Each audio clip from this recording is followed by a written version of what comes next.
Growing a better world together. Rabobank.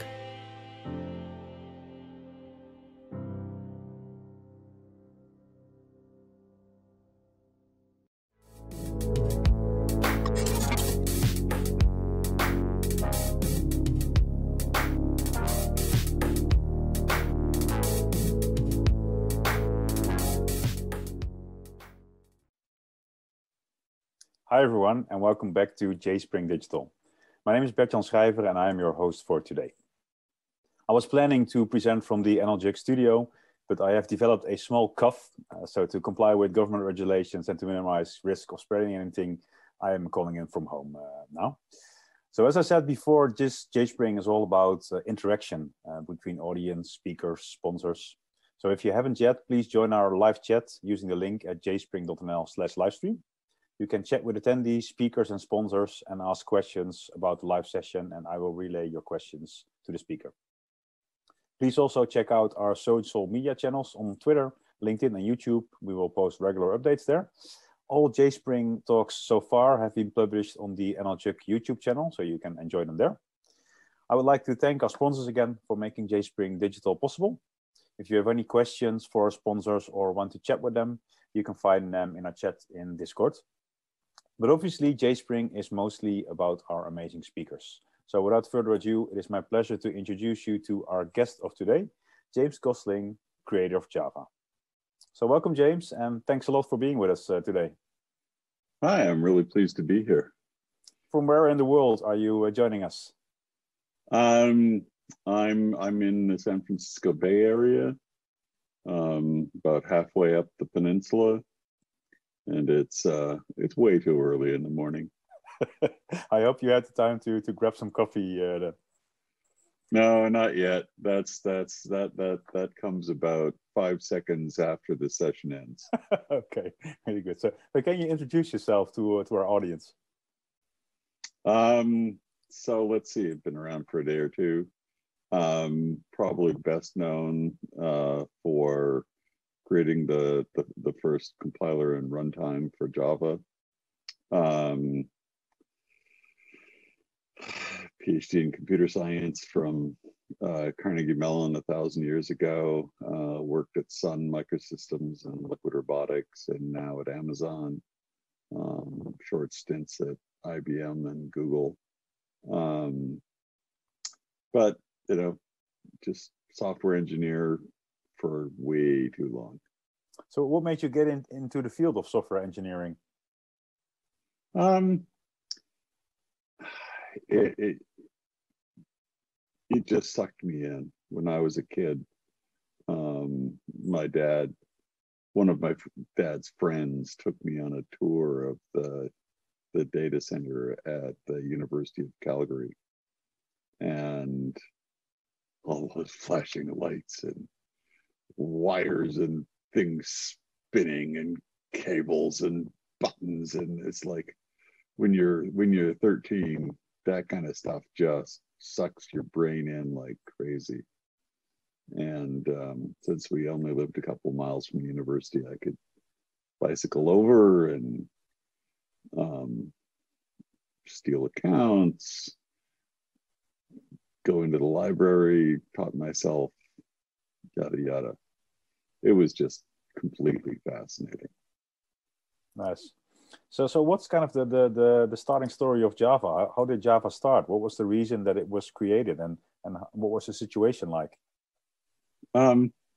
So it really got started in late 1990, early 91. At Sun Microsystems, there was a group of us who felt like there was stuff outside the usual business of the computer company that was getting pretty interesting. You know, there were a lot of industries besides the computer industry who were using a lot of computer technologies. You know, early cell phones were around then. And, you know, everything from locomotives to elevators to television sets, they all had small processors in them. And you know, that's like the whole area that people now call the Internet of Things. But you know, the Internet of Things is not a new thing. It's been around for a very long time. And you know, we started exploring the area. We ended up, you know, because we're a bunch of engineers rather than scientists, our reflex was to build stuff. So we started building stuff, initially in C++, but then, you know, started running into issues, and my problem was to go and fix a few bugs in C++. And then, you know, the more I sort of fussed on it to deal with more issues that we were having, the more it diverged. And by sometime in 92 or 93, it was almost unrecognizable. And then, you know, a few years later, people sort of figured out that, you know, you could use this someplace other than on small devices. And then all the enterprise usage started, and since Sun made most of its money on things that go in data centers, that's kind of what the way that things went. But it did initially start with sort of experimenting in the Internet of Things. So what was the initial device that was shipped with Java on it? That was shipped? Yeah, like which device in the stores ran Java? Which was the first one? I don't know which was the first one. Certainly cell phones pretty much always contain them.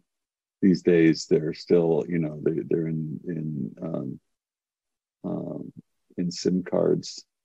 There have been all kinds of devices. I think one of the first commercial ones that I actually ever had in my hands was a Sony camcorder. That was kind of fun, but yeah. Right. So, how did Java get its name?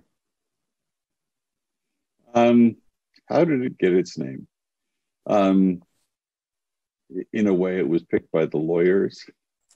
The original name was Oak, and then the lawyer said, "Yeah, that violates too many other people's trademarks, and you know, when you put something out, it's helpful to have a name that nobody's going to sue you over."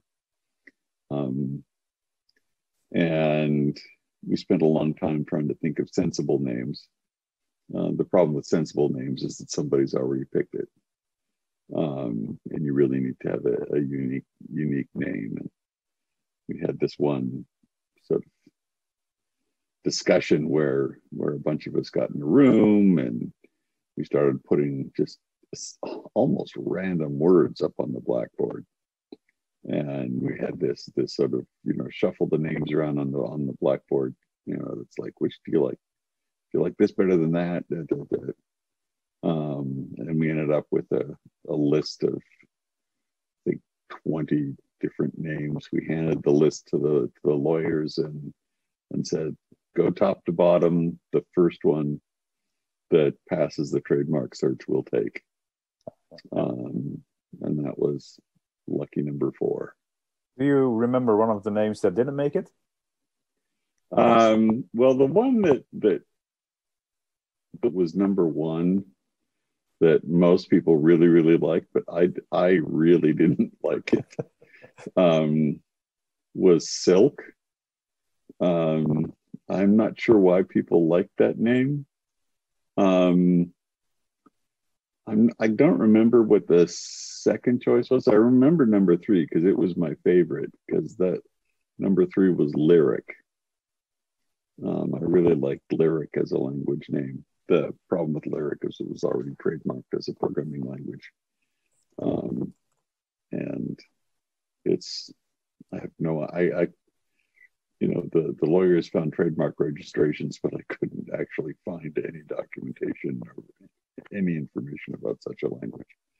But, oh well. Right. So Java is currently very popular for building web applications. You already mentioned that, you know, people started to discover that Java could be used for web and enterprise stuff. When did Java for the web start to evolve? That really started in late 94. We started with, you know, in late 94, we started building a web browser, and we also built an app server. And I actually did most of the coding on that app server. That app server did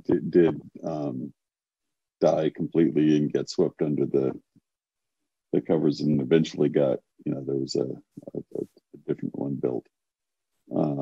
But yeah, we started that pretty early. Yeah. So if you look back at you know, Java, and would you have done things differently when you created it, knowing what you know today?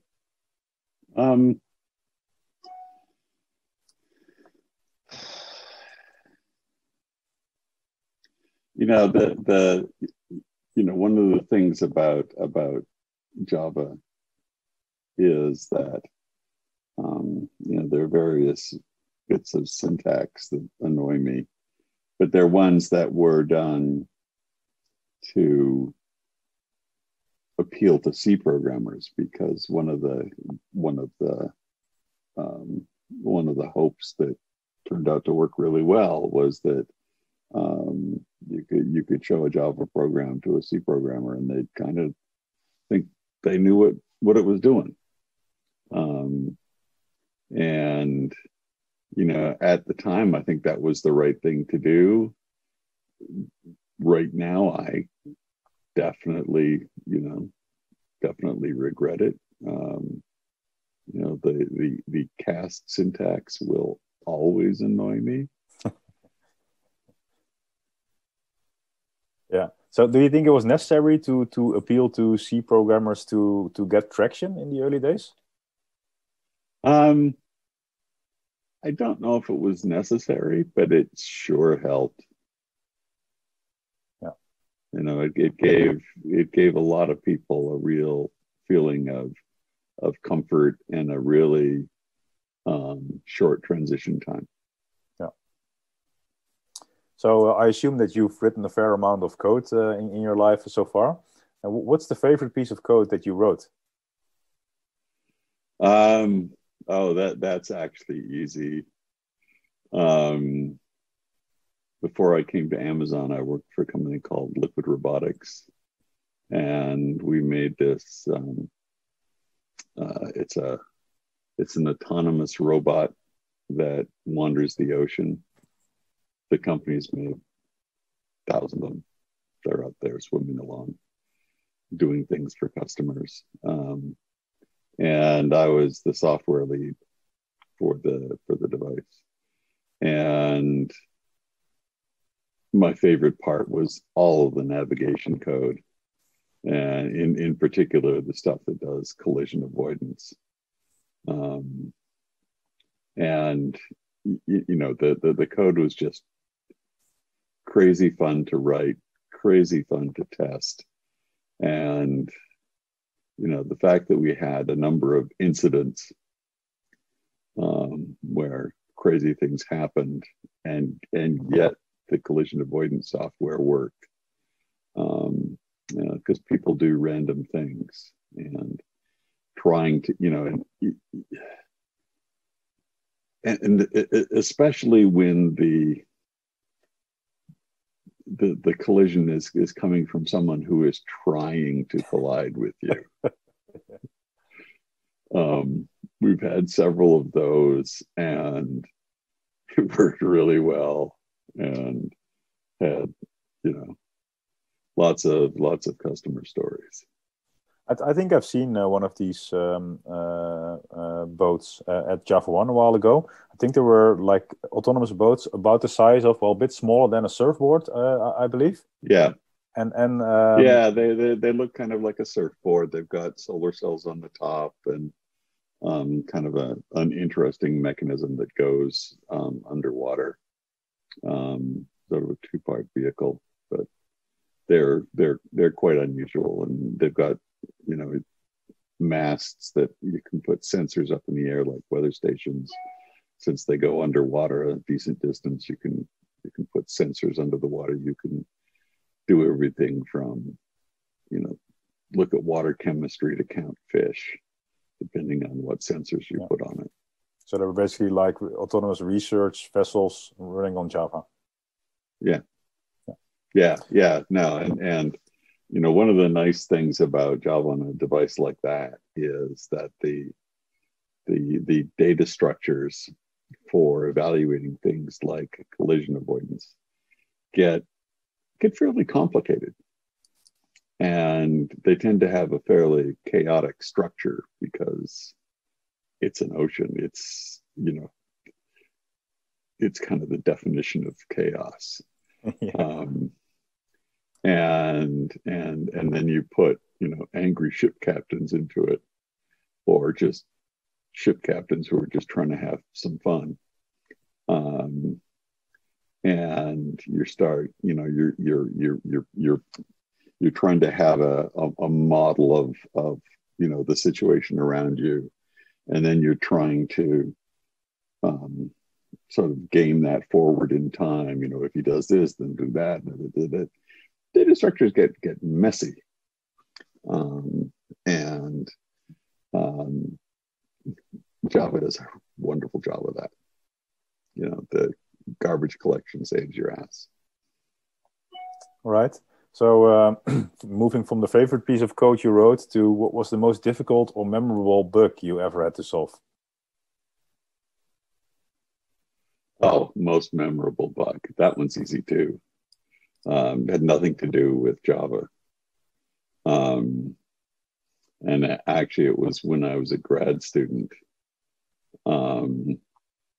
In the days of the ARPANET, sort of in the discussions up to the transition to the internet, there were a lot of protocol evaluations being done. And one of the things that I ended up doing was an implementation of a protocol from Xerox called the Byte stream protocol.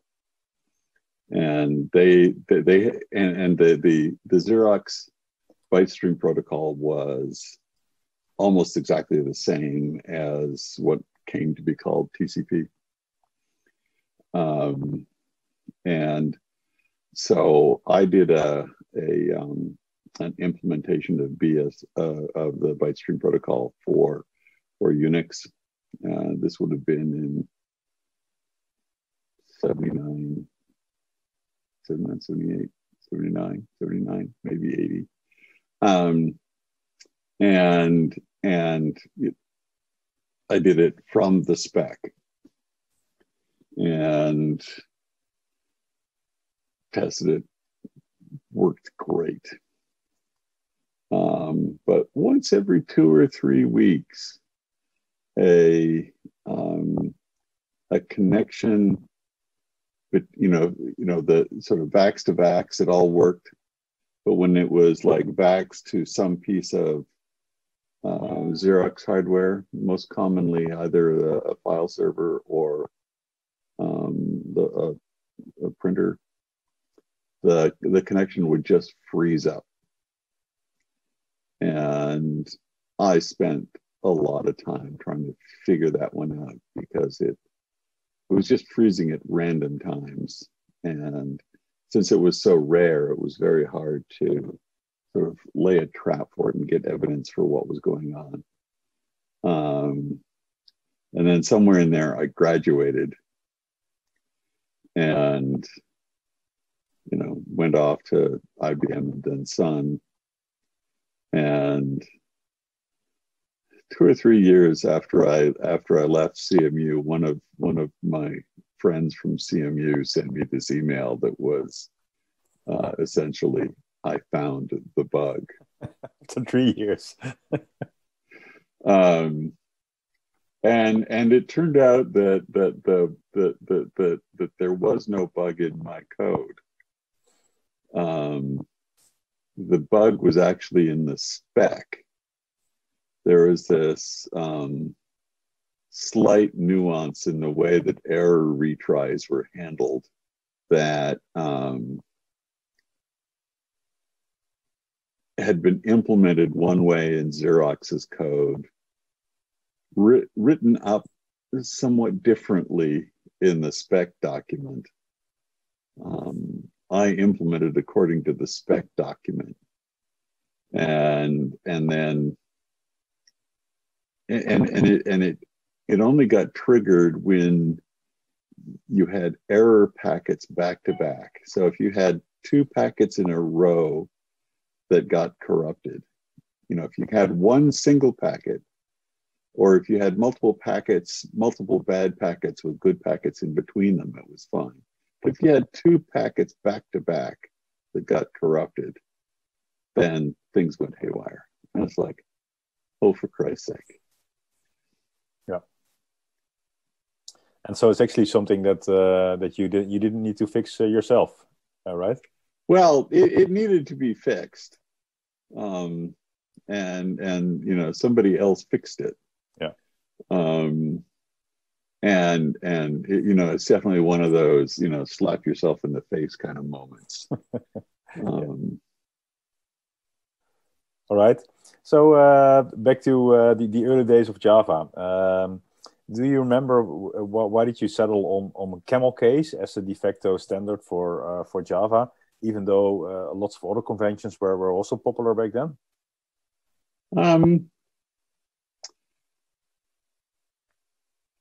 Why not? It was somewhat denser than the intermixed underscores.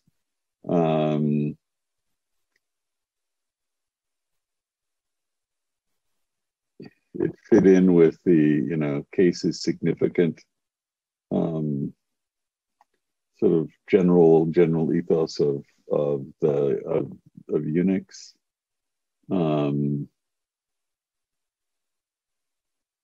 You got to pick one.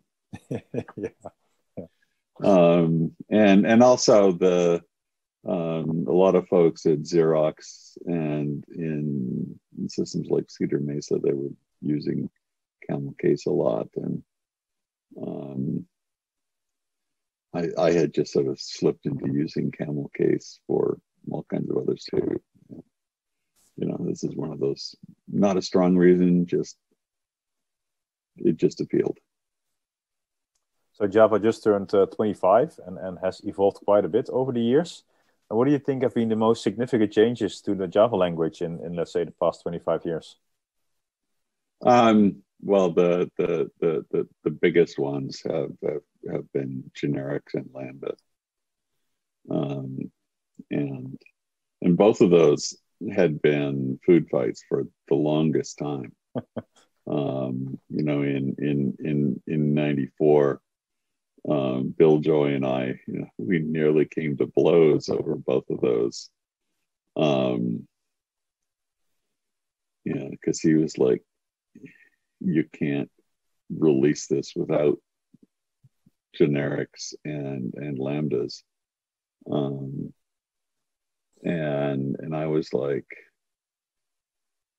yeah, but there are a bunch of PhD thesis topics in figuring out how to do those cleanly.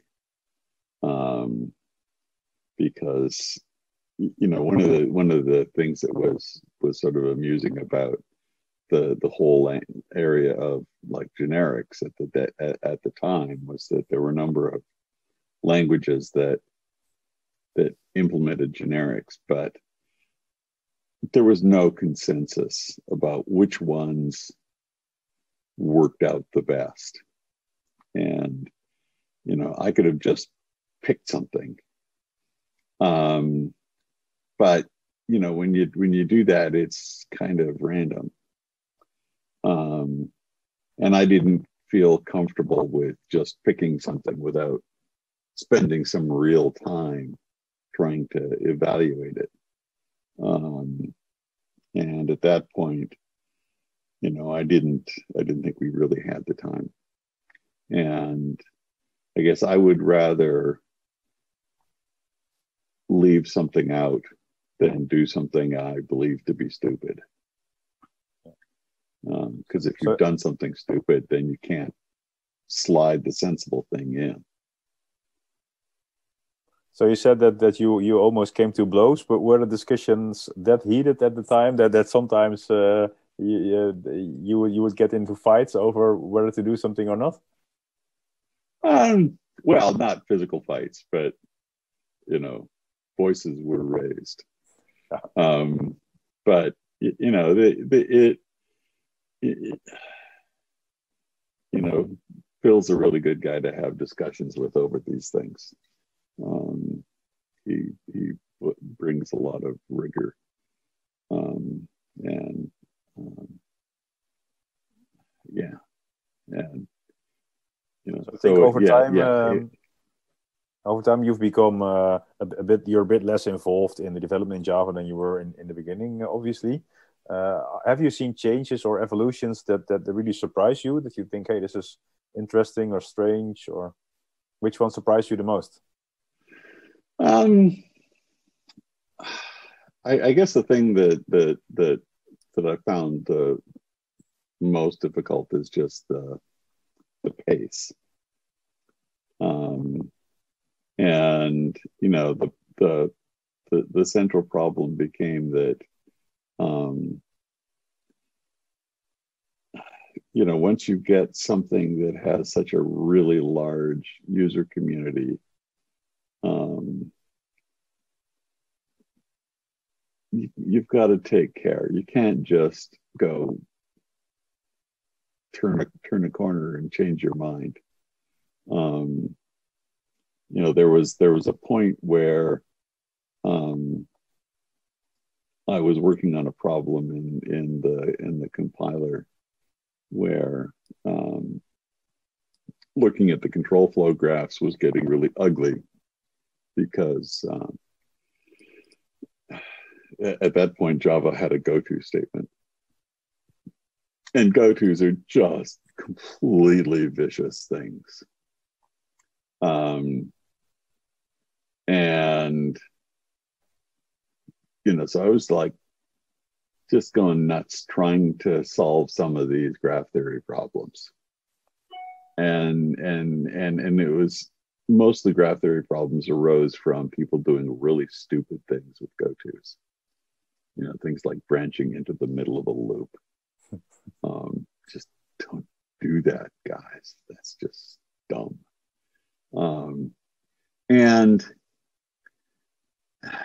And then, you know, one day I sort of went, you know, goto is a stupid idea. How bad would it be to just get rid of goto, even though like people are so used to it? And because the entire universe's code base was, you know, on a file server close to me, I could grep through everything. I could just get rid of all of the goto statements, rewrite those pieces of code so that they were sensible rather than just psychotic. And problem solved. That took like 2 hours. If you try to do that, you know, when you've got, you know, hundreds and hundreds of millions, probably billions of lines of code, you can't do that. You can't make changes like that. And so some things just get really difficult.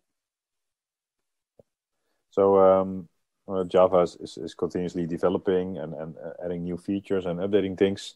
What is your opinion on the direction in the language is developing? Are you happy with the current developments in the language? For the most part, yeah. I mean, there are things that I get a little grumpy about. The syntax for the implicit declarations it says var foo equals, and it just sort of figures out the type for that. Every time I see var, I think Pascal, and it feels kind of wordy to me. I would have gone for a different syntax. What would you have done? Well, for like, I think close to a couple of decades. I mean, I wrote up a proposal for this like close to 20 years ago that would have been variable name : equals value, and then or variable : equals for a final variable. Yeah.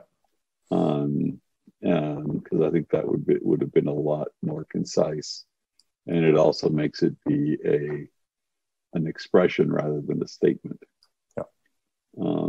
But then I also would have unified statements and expressions. That was one of my favorite things to do in Lisp, because all expressions are statements, all statements are expressions. And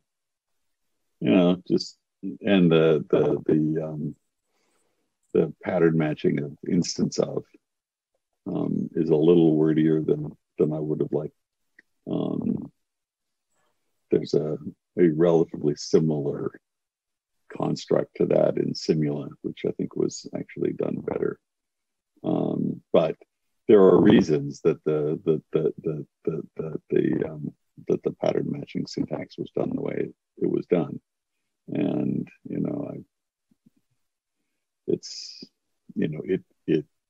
the way that they went makes sense, but I probably would have done things a little differently. Yeah. So sometimes if you want to change or add things to a product, you need to fight to get it in there. Do you remember any features where you needed to fight to get them into Java?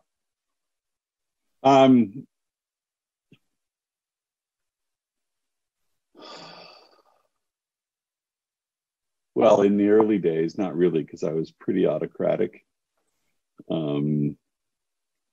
Various people fought with me over things to get them out of Java. There were times when I had done things that were not very C-like that some people objected to.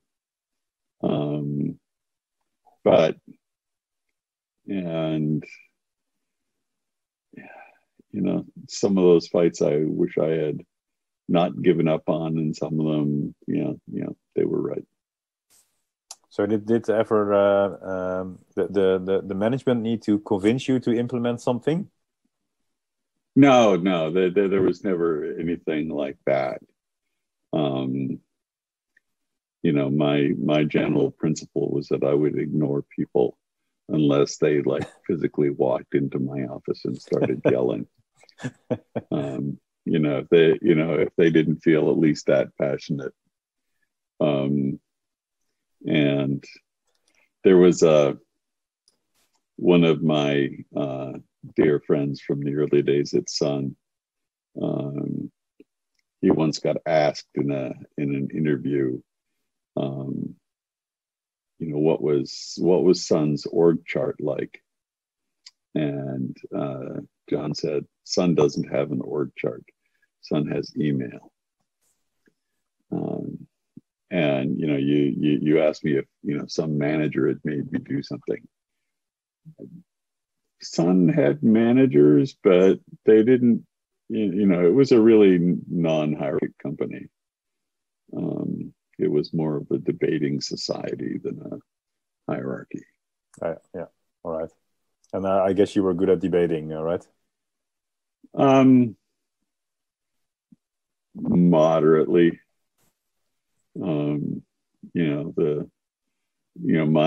My big failing at debating is that there are some people whose style is to just get loud, and I don't react well to that. Okay. So some other languages have an Elvis operator. So $: for null safe navigation of properties. Looking at Java, it could make some parts of Java code more concise. Do you know why it was never implemented in Java?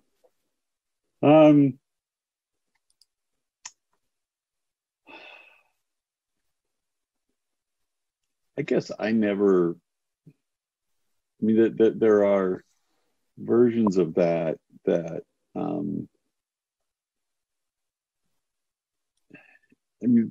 typically what people do when they implement those is that they come up with like a good default value for, if foo is null and you say foo.x, then you've got to have some default value of x. And I tended to always get hung up on, well, so when foo is null, what do you do? And in lots of languages, they just go, well, you just return 0 or null or false or something. And I always felt like, boy, people who, when you do that, you're often leading yourself astray. And so it always felt like, actually using an if expression was generally a safer way to go, or at least a harder to screw up way to go. I'm not sure I believe myself anymore on that one, because I often sort of yearn for something like that. But it just kept feeling like, the standard way that, or the emerging common way that people were implementing things like that, had enough of a dark side that I wasn't completely comfortable with the way people were doing it. But right. So what is your opinion on Kotlin? We got a lot of questions about Kotlin. Will it replace Java as a language? If not, do you see another candidate that has the potential to replace Java in the future?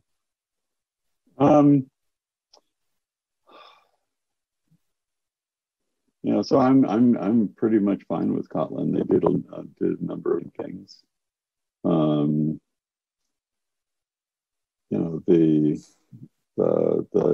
The Java community has been evolving. The Java language itself has been evolving.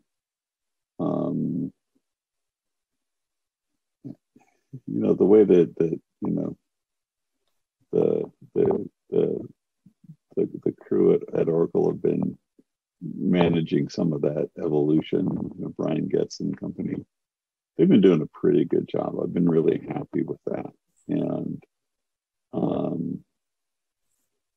over time, they've been doing it. It feels like they're kind of converging, and it feels like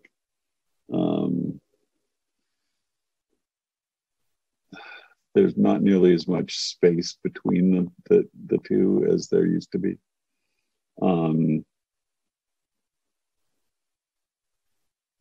So I'm fundamentally fine with Kotlin. One of my fantasies is that you know, when Java was designed, one of the big things was to appeal to a wide audience. And I have this fantasy of doing a programming language that just appeals to me. And it would probably be weirder than most people are comfortable with,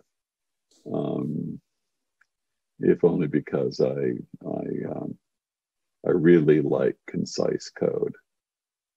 I really like to see as much code as possible on the screen at once. I've gone through, you know, sort of interventions with engineering teams who have given me a hard, you know, I'll write a piece of code and it tends to be really dense. And I tend to write things with like the absolute minimum number of braces. For instance, I'll use expressions inside expressions and write in an extremely functional style. And lots of people find that a little unnerving. Yeah. And every now and then I sort of think about doing something more in that direction.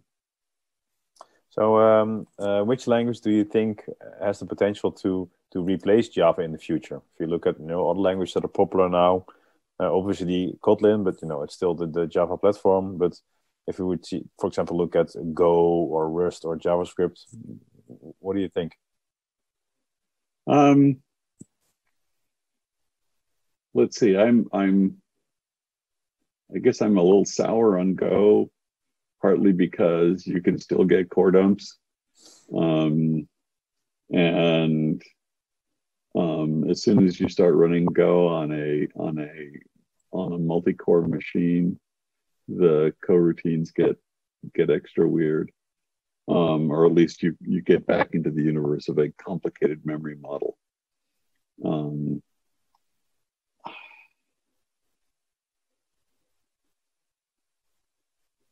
You know, I like Rust. The issue with Rust is that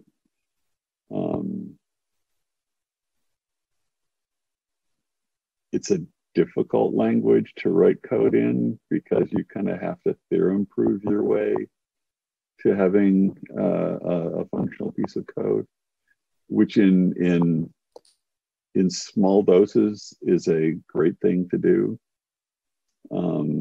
If I was writing things like a device driver or an operating system, you know, I would want to do things like, in an OS, the core of context switching is always one of the craziest pieces of code. And being able to sort of theorem prove your way to correctness and kind of, or at least theorem prove yourself to a belief that you've got good memory integrity is really helpful. But I've never tried to do a significant piece of Rust code, but everybody who I've talked to has said that they try to do large pieces of Rust code, it gets really, really tough. So, you know, I don't have any really, I don't have enough of a basis of personal experience to have. And for how long will we keep enjoying the fruits of JavaScript as a language, you think? I guess one of the things that I find amusing about JavaScript is you look at like, you know, so when JavaScript started, it was like Java without the type declarations, which meant it was just going to be slow, and it was. And you know, it was an interpreter, so using hash maps for objects was an easy thing to do, but it was slow. And so then JavaScript got these unbelievable rocket runtimes that try to reverse engineer type properties, and that goes a little ways. But then you get some things like TypeScript come out, which is JavaScript with types. And JavaScript with types is almost exactly Java. And and it just makes me chuckle. For me, it felt very natural. And when I first started working with TypeScript, it's like, oh yes, this is what I've been missing all the time. So this feels, comfortable. Yeah. No, and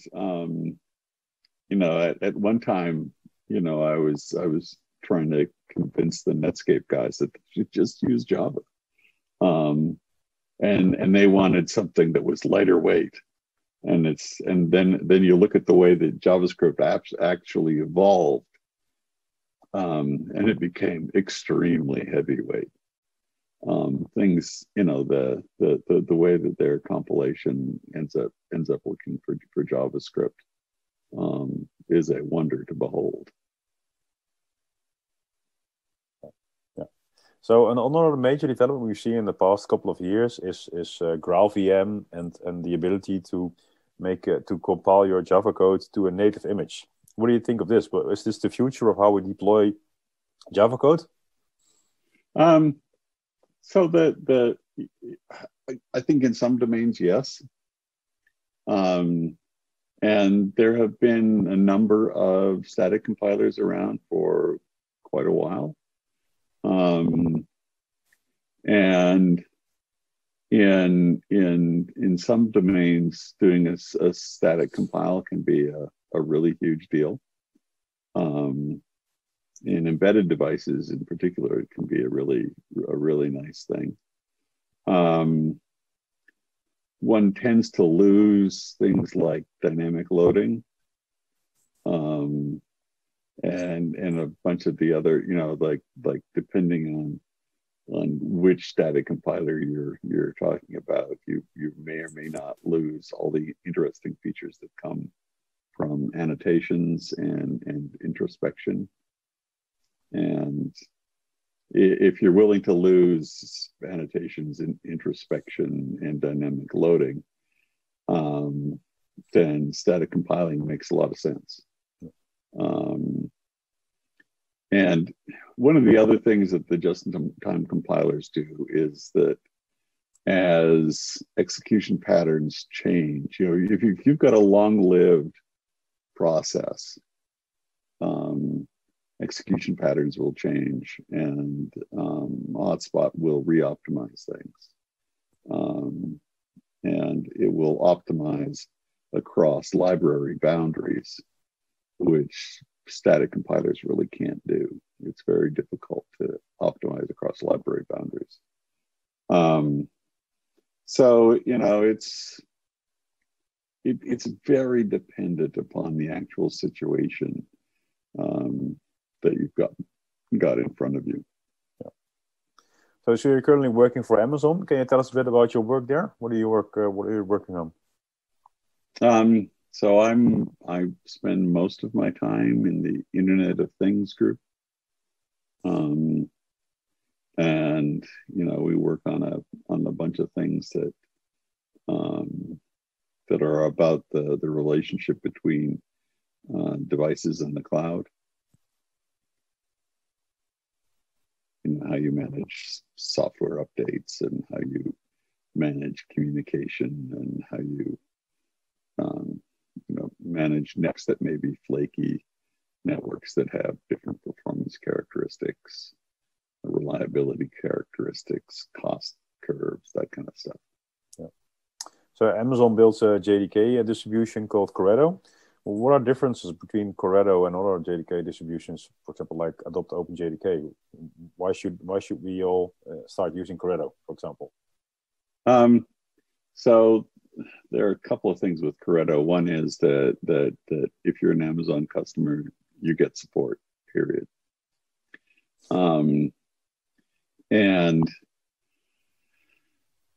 we, if you happen to be stuck on one of the LTS releases like JDK 8 or JDK 11, we backport from later releases bug fixes, and we do a lot of performance work. And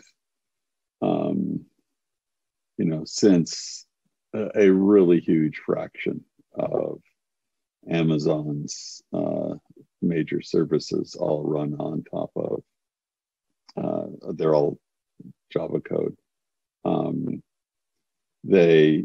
Corretto is probably one of the most fully tested, debugged. It gets run under fire before we do a public release. So it's remarkably solid, and yet you really shouldn't think of it as a separate Java. It's really, it is pretty much literally OpenJDK with a bunch of bug fixes. Sure. So what is the weirdest hardware that runs Java?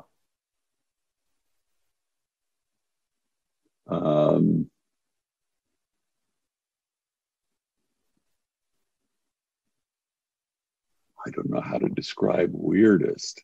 Maybe exotic, maybe better than weirdest. Well, it's kind of hard to beat my autonomous marine robots for being weird.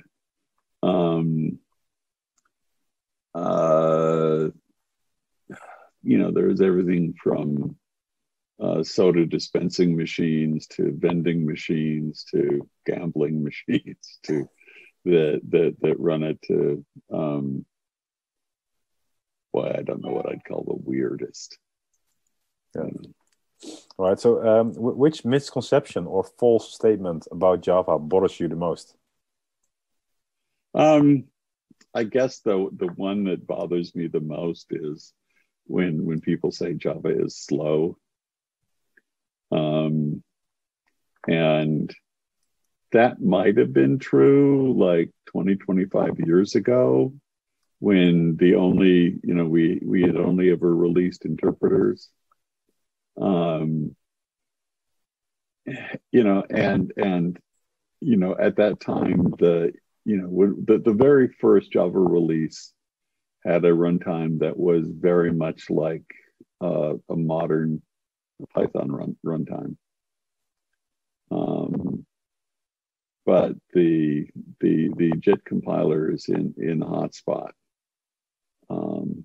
really do a superb job, and it's pretty hard to beat. And if you're using one of the incarnations of Hotspot that uses LLVM, that has a bunch of more exotic optimizations in it, it gets pretty good. And so I always end up getting grumpy when people say that it's slow. It's like Java is slow, so I'm using JavaScript instead. And it's like, what? Yeah. So talking about competing languages, we see that lots of things are going on in the machine learning space at the moment, and lots of those tools can be programmed with Python. So what do you think, what features can be added to Java to make it more popular in the machine learning space? Well, I mean, the thing I find a bit funny about the machine learning in Python world is that the hard parts of machine learning are not in Python, right? They're all in C code, and they pretty much all depend heavily on code on GPUs, and various people over the years have, and so you end up with this whole environment where kind of the easy top level stuff is done in Python, the mid-range stuff is done in C, and the really low level stuff is done as sort of microcode for the GPU.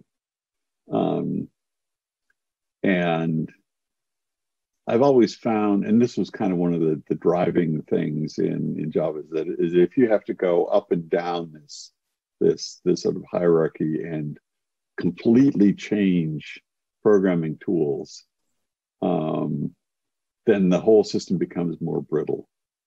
If you want to change something significant about an ML algorithm, all of a sudden you have to descend into the world of C, which has completely different compile, build, test, debugging environments. Tends to be, more fragile. When things break, they break mysteriously. And when things go haywire in a GPU, you have no visibility into what actually went wrong, or very little visibility. I mean, at best, you're going to get hex dumps of registers. And one of my beliefs is that the closer you can get to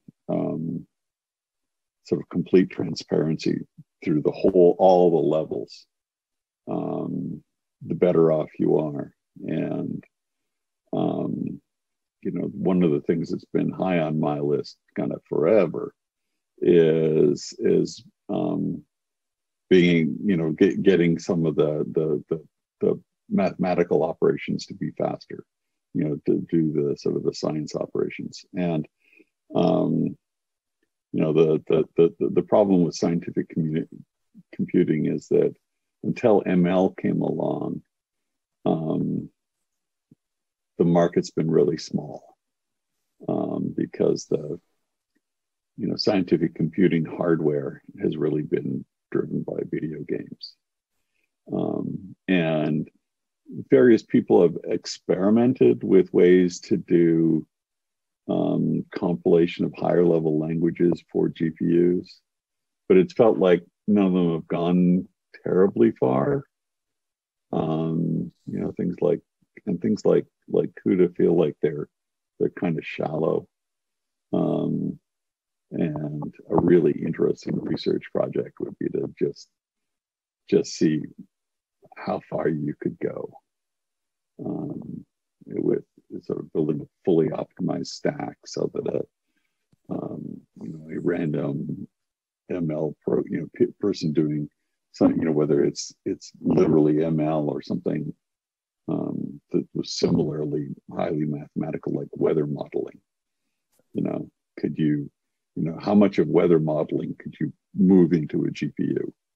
And people do some of that, but how much more could you do? That would be a fun research project. All right, so we are about. But it's a research project.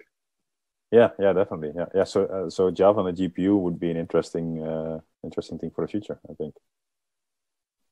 So we're about to wrap up with the final set of questions. I have a couple of questions that are more around career advice. So some of our viewers would love to have some career advice from you, James. So the first one is about the world of tech is moving incredibly fast. What would you recommend to stay up to date with new technologies if your daily work is not really about innovation and trying out new things? I always have a little side project for fun. I find that I learn better when I'm having fun.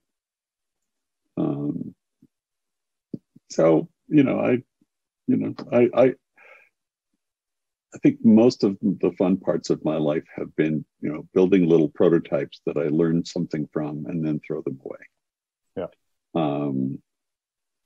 And I have no problem throwing code away. I think the vast majority of code I've ever written, I've thrown away. But just play, have fun. Side projects, yes. So what would be your career advice for a Java software engineer in the midst of their career? What should they focus on? Just learning. I read voraciously.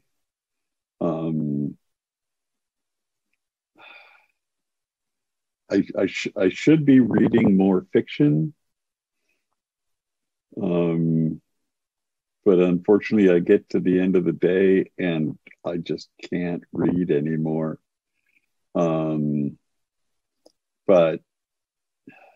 you know, I just follow threads all day across websites, you know, reading up on this technology, that technology, and these things. And sometimes it just makes me want to shoot myself. So like there are all these JavaScript frameworks. There are like, I'm swear there are as many JavaScript frameworks as there are JavaScript engineers. And trying to make sense of them, trying to figure out, you know, which ones are actually decent and which ones are just kind of goofy, is really, really hard. And in other areas, it's, you know, there's some really nice work going on. And, you know, it's really easy to just, I find it just really easy to just get sucked into stuff, and this refers to that and that refers to that. And pretty soon I'm off in the wilderness somewhere. So a bit of a meta question, but what's the question you hope you never have to answer, and why? You know, all questions like that have the form of something like, you know, why did so-and-so die? Or, you know, why did so-and-so make this epically stupid decision? You know, why are so many Americans dying because they voted for Trump? There's no way to answer any of those questions. You know, the questions only make any sense at all with significant quantities of alcohol. Okay, maybe there's something for a later session then. So I won't be asking you those questions. I have one question. This is my final question. If friends or family ask me, what is Java? What should I answer? Java is a tool that software engineers use to make stuff. It's you know, it's like carpenters have, you know, hammers and saws. Java is just, you know, one of the tools of the trade. Yes. Okay, so thanks a lot for being with us today, James. Feel free to stay around in our chat at jspring.nl/livestream to answer some more questions. Thanks a lot for I think your I'm time. probably headed back to bed. This is pretty early for me. Right. Okay, so maybe next time, and we hope to welcome you in person at one of our events in the future. So thank you. Oh yeah, well you're in the land of good beer, so it's usually easy to get me there. Okay, so we'll see. So to everybody watching the stream, thanks a lot for joining us today. Thanks to our sponsors as well for making JSpring possible. If you want to show off to your colleagues that you attend at JSpring Digital, you can order a t-shirt using the button on the bottom of the live stream page. I'd like to inform you about our yearly Masters of Java Fun Programming contest. So typically this is during JFall, but this year we'll do a digital edition. So there'll be a pre-event on September 24th with one assignment. And on September 29th, the main event will be held also in the afternoon. You can find more information on nljug.org. Although we're now in the summer, we have started preparing for this year's JFall. So currently we are investigating the options we have for either an on-site event, an online event, or maybe even a combination of those. Whatever we end up doing, we need speakers and we need sessions for the event. So the JFall call for papers is now open and awaiting your amazing proposals to speak at JFall. So So you can submit your proposals at www.nljugcfp.nl, and we're hoping to see lots of amazing content from you appear there. So this is it for this year's JSpring. Thanks everyone for watching and interacting. Please stay around in the chat to chat some more. We had a great time and we hope you did too. So hope to see you again soon and have a great weekend. Bye.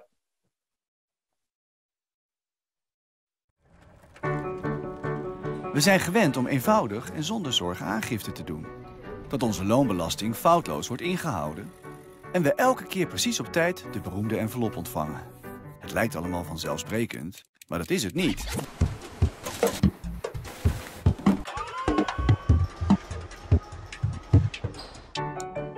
Elke minuut van de dag verwerkt de Belastingdienst aangifte,